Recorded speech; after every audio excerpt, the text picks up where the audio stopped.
So we're home. This is just ending the first week of us being home during the unprecedented COVID-19.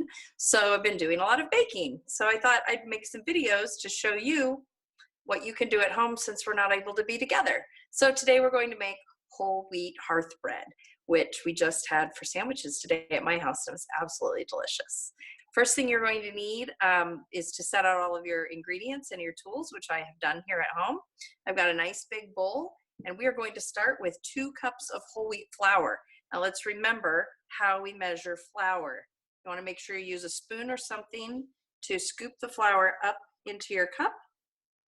Sprinkle it in so that it doesn't compact down, and then use the flat side of a knife as your leveler. Do the chop. Level it off. We need 1 cup and 2 cups.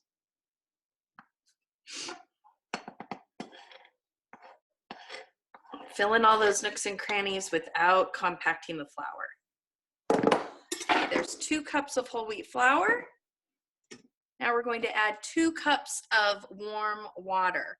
I've already measured the water. This should be about body temperature. So when you touch it, it should feel nice and comfortable, like something you might want to sit in to relax. But if you think it feels hot, like it might burn a baby, it's too hot for your yeast too. So it should just be lukewarm, about body temperature. Next thing, take 1 teaspoon of sugar. This is to give the yeast a little extra food to help them bloom faster. And now we need our yeast. We need 2 1/4 teaspoons. 1, 2 1/4. Take a whisk or a wooden spoon.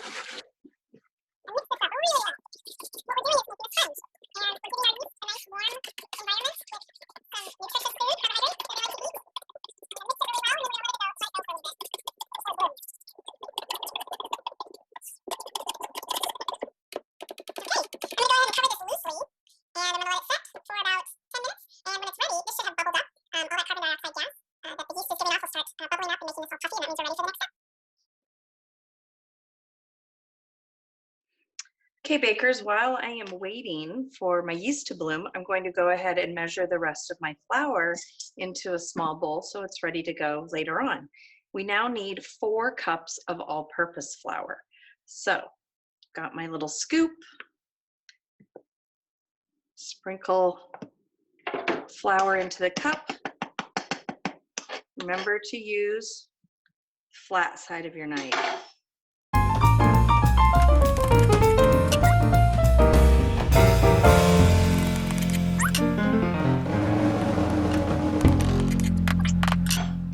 This recipe also needs a little bit of salt.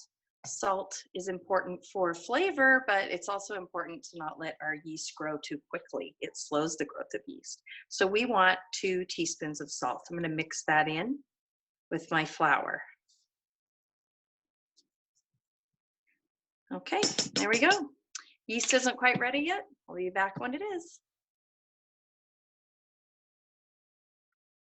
Okay, we're back. It's been about 15 minutes. And our yeast has bloomed. It's a little frothy, some bubbles on it there. So it's time to add the rest of our ingredients. So to this, we are going to add 1 tablespoon of vegetable oil,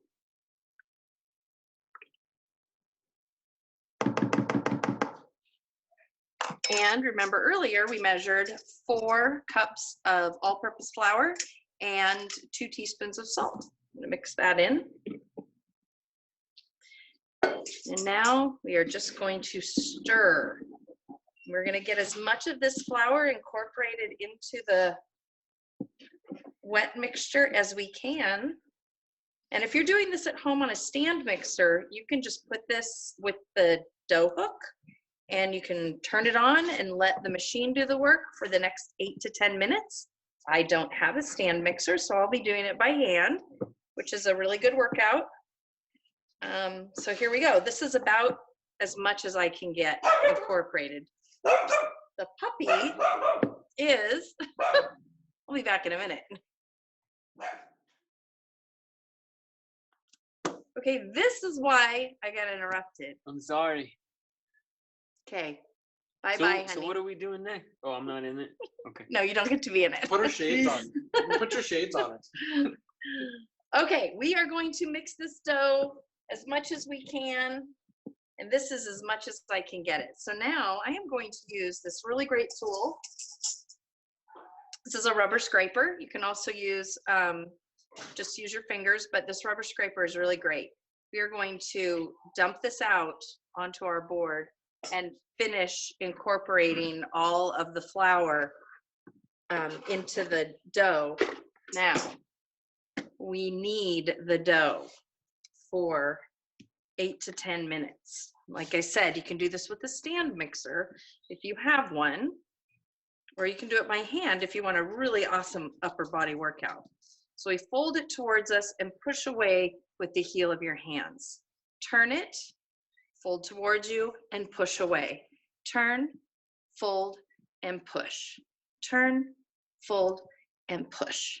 Turn, fold, and push. We're going to continue doing this for 8 to 10 minutes until the dough becomes really soft, and it's going to go through a sticky stage, and you're going to want to add more flour, but don't do it, because the more you work it and the stronger the gluten becomes. Gluten, remember, is the protein in flour that develops when you add moisture. And the longer you do this, the stronger that gluten becomes, and it gets very soft and smooth and supple, and it will pull away from the board or from the side of your bowl. So I'm going to keep working this for 8 to 10 minutes. This is when it's really great to have a friend around so you can take turns working the dough. All right, and I'll be back in a little bit.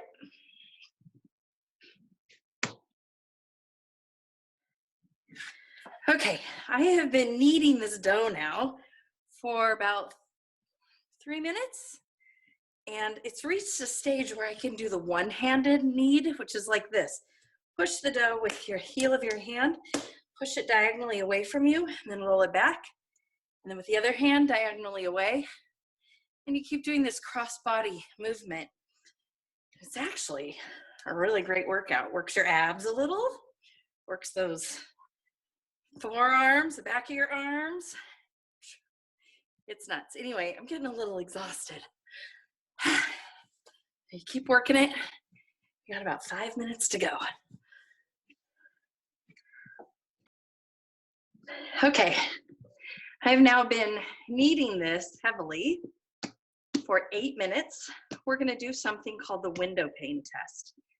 That is, you cut off a chunk of your dough, and we want to see if the gluten is developed enough yet, if it's strong enough to leave it alone. So what we do is we cut off a little piece, and we flatten it out, and you gently start stretching the dough like this. And you should be able to stretch it thin enough without it breaking that you can see through it like a window pane. You should be able to see light coming through without the dough ripping. So I am gently pulling this apart. It ripped right there. So it's not quite ready. We got pretty close, but it's not there yet. So I'm going to give it 2 more minutes and see if I can bring it to time. Okay, I think I've kneaded it enough. We're going to do one more Windowpane test. So I'm going to cut off a chunk of this. And notice I'm cutting it. You can use a knife, or you can use a scraper or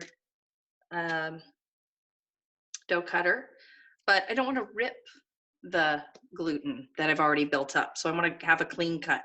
So I've got this piece. I'm going to very gently stretch it. See how thin I can get it before it breaks. This is feeling better. But I also think it's kind of difficult to work with whole wheat. And I don't know if you can see this, but when I hold it up, there's a little window pane right there, right up here. It is not ripping. It is getting quite thin. So I'm gonna call it good because frankly, this is exhausting. Okay, so here's the next step. I have a scale, digital scale. I'm going to weigh my dough and see how much it weighs so that I can divide it into exactly 2 equal pieces, because this recipe will make 2 loaves of bread.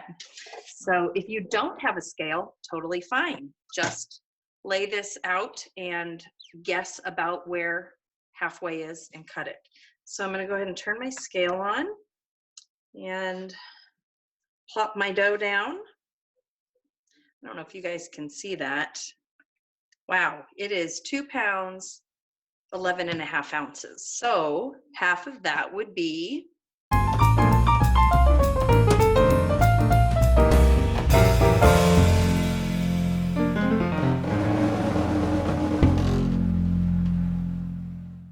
1 pound, 5 3/4 ounces.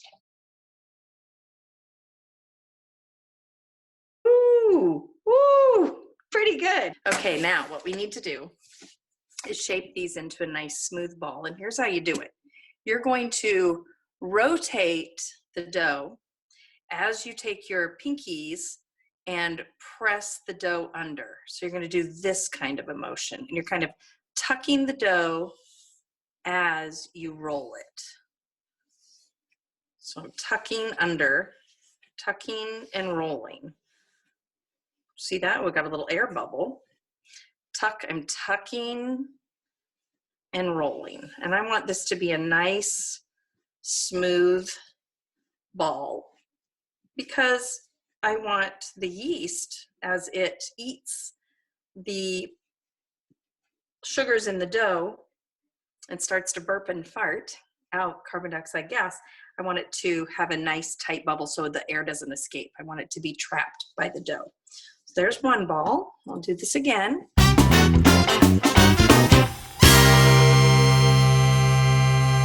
Okay, now these need to rest for about an hour. Baking bread with yeast is the opposite of a quick bread. That's the stuff we use baking soda and baking powder for. Can be done in less than an hour. But this stuff takes a good hour. We want it to double in size. So I'm going to take 2 bowls, and I'm going to put a little drizzle of vegetable oil in it, just so it doesn't stick. I'm going to roll my dough around, get both sides. I'm going to put it smooth side up, and I'm going to cover that. I don't want a dry crust on top of my dough either. And then I'm going to take this other bowl, the one I used to mix in, and do the same thing. A little bit of oil, roll it around in the oil, just to keep it from getting crusty. Put the lid on top. And now I'm going to let these sit for about an hour until they double in size. It should push the top off of this bowl here. So I'm just going to lay it there loosely. And I'll be back to tell you how we shape the dough and turn it into bread.